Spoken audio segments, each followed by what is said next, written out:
পশ্চিমবাংলার এক ছোট্ট গ্রামের নাম ছিল সোনারপুর। সেখানকার বেশিরভাগ মানুষ কৃষিকাজ করত। সেই গ্রামেই বসবাস করত রমেশ ও তার স্ত্রী চম্পা। তাদের দাম্পত্য জীবন ছিল ভালোবাসা ও সম্মানের বন্ধনে বাঁধা।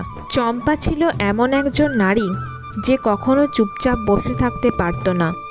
সকাল হতে না হতেই সে গরুকে খাওয়াতো, রান্নার কাজ করত, পুকুর পাড়ে কাপড় কাচত, উঠোনে সমস্ত কিছু পরিষ্কার করত, উঠোন ঝাড় দিত। এভাবেই সারাদিন সে করত। তারপর রমেশের সাথে একসাথে মাঠের কাজের জন্য বেরোতো। সেখানে সে রমেশের সাথে সমান তালে মাঠের কাজ করত। সোনারপুর গ্রামের অন্য সকল মেয়েরা শুধু ঘরের কাজ করত, কিন্তু চম্পা স্বামীর কষ্ট সমান ভাগে ভাগ করে নেবার জন্য সে স্বামীর সাথে সমানভাবে পরিশ্রম করত।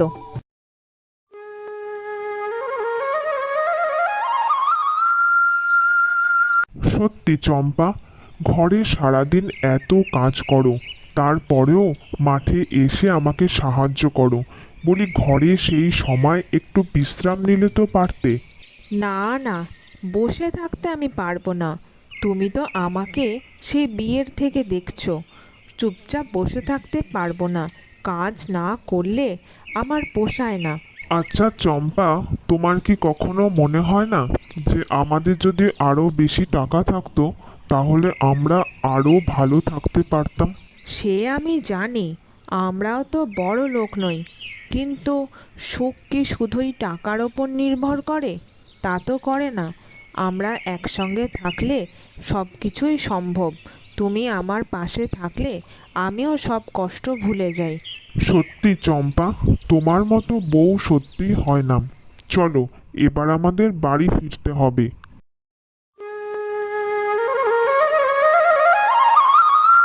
এরপর রমেশ আর চম্পা মাঠের কাজ সেরে পড়ন্ত বিকেলে বাড়ি ফেরে।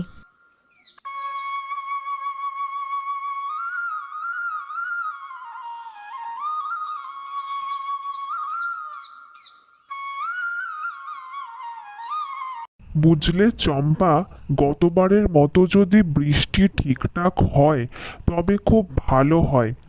আমাদের তো নিজেদের জমি নেই, জমিদারের ভাগের জমিতে চাষ করি। তাই জমিতে যত বেশি ফসল ফলাতে পারবো তত বেশি ফসল বিক্রি হবে, আর লাভও তত বেশি হবে। হ্যাঁ, সেটা তুমি ঠিকই বলেছ। আর চাষের জমি থেকে যেটুকু লাভ হবে সেটা দিয়ে আমাদের এই মাটির খড়ের চালটা পাল্টাবো। ঠিক আছে চম্পা, তবে তুমি যেটা বলেছ সেটাই হবে। খড়ের চালগুলো পাল্টে দেব। নাও, এবার তাড়াতাড়ি খেয়ে নাও। আজ তো বেশি কিছু বাজারে ছিল না, তাই চাল আর ডাল দিয়ে একটু গরম গরম খিচুড়ি বানিয়ে দিলাম।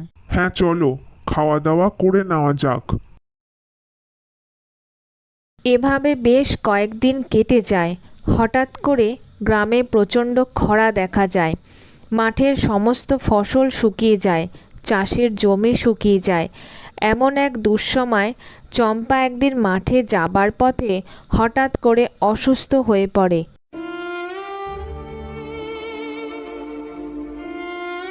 বুঝলে রমেশ, তেমন কোনো রোগ তো ধরা পড়ছে না, কিন্তু চম্পার শরীরের অবস্থা মোটেও ভালো নেই।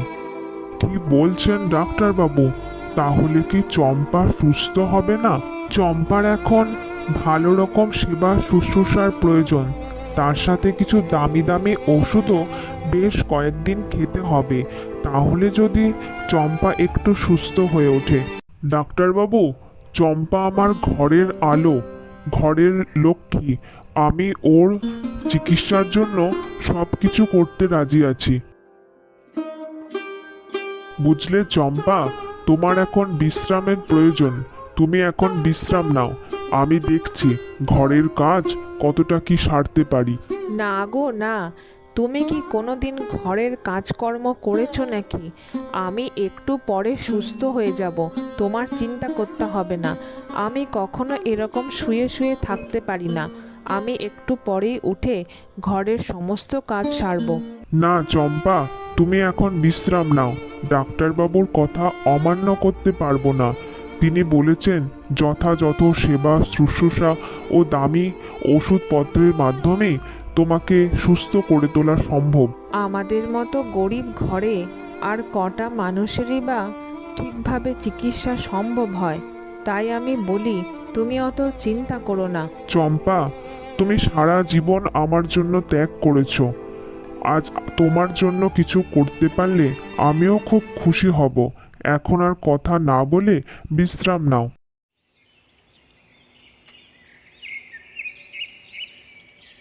রমেশ চম্পাকে যথার্থই ভালোবাসতো।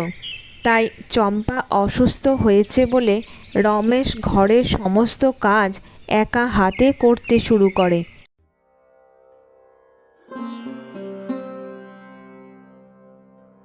চম্পা, উঠে পড়ো। দেখো, তোমার জন্য আমি রান্না করা খাবার এনেছি। হয়তো তোমার মতো এত সুন্দর রান্না করতে পারি না, তবে আমি চেষ্টা করেছি চম্পা। তুমি পুরুষ মানুষ, তুমি ঘরের কাজ করবে আর আমি শুয়ে থাকবো, এটা কি শোভা দেয়? আমি উঠে ঠিক সব কাজ করতে পারবো। সেটা কিছুতেই হয় না চম্পা। সংসারের জল যখন একা কাঁধে না হয় তখন সেটা ভারী লাগে, কিন্তু দুজনের সমান ভাগে ভাগ করে নিলে সেটা হালকা হয়ে যায়। তুমি যতদিন না সুস্থ হচ্ছ, ঘরের সব কাজ আমি করব। যেমন সুস্থ অবস্থায় বাইরের কাজ তুমি আমার সাথে করতে। নাও, এবার তোমার ওই ওষুধটা খাওয়া হয়ে গেলে এই খাবারটা খেয়ে নিও। তোমার খাওয়া হয়ে গেলে আমি ভাবছি একটু জমিদার বাবুর সাথে দেখা করতে যাব। রমেশ বুঝতে পারে চম্পার চিকিৎসার জন্য আরও বেশ কিছু টাকার প্রয়োজন, কিন্তু অত টাকা তার কাছে নেই। তাই সে ঠিক করে তার জমির কিছু অংশ জমিদার বাবুর কাছে বন্ধক রাখবে। এরপর চম্পার খাওয়া দাওয়া হয়ে গেলে রমেশ জমিদার বাবুর বাড়ির উদ্দেশ্যে রওনা দেয়।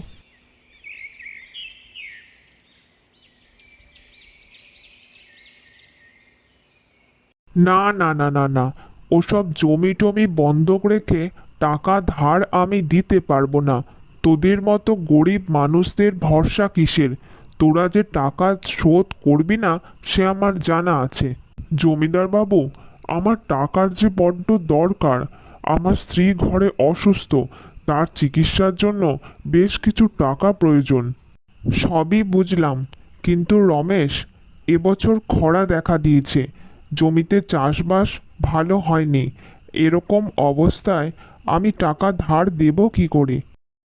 অবশেষে রমেশ কুয়ো থেকে জল টেনে এনে তার ভাগের ছোট্ট জমিতে কম জলে ফসল ফলে এমন কিছু ফসলের বীজ ছড়িয়ে দেয়। সত্যি রমেশ দাদা, তোমার কোনো তুলনা নেই। তুমি একাধারে বুদ্ধি করে তোমার ছোট্ট জমিতে ফসল ফলিয়েছ এই খরার সময়, আবার অসুস্থ স্ত্রীর সেবা করছো। সত্যি গ্রামের সবার মুখে শুধু তোমারই নাম। না রে, তেমন কিছু নয় কানাই। আমি শুধু আমার কর্তব্য করেছি। খরার সময় ধানের চাষ সম্ভব নয়, তাই মসুরির ডাল, বাজরা এই সব চাষ করে যেটুকু টাকা রোজগার হয় সেটুকু দিয়েই অসুস্থ স্ত্রীর সেবা করছি।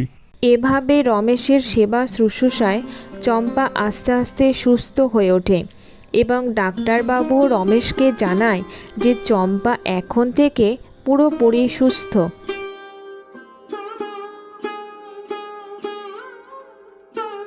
বুঝলে চম্পা, তোমাকে সুস্থ করতে পেরে আজ আমি নিজেকে ধন্য মনে করছি।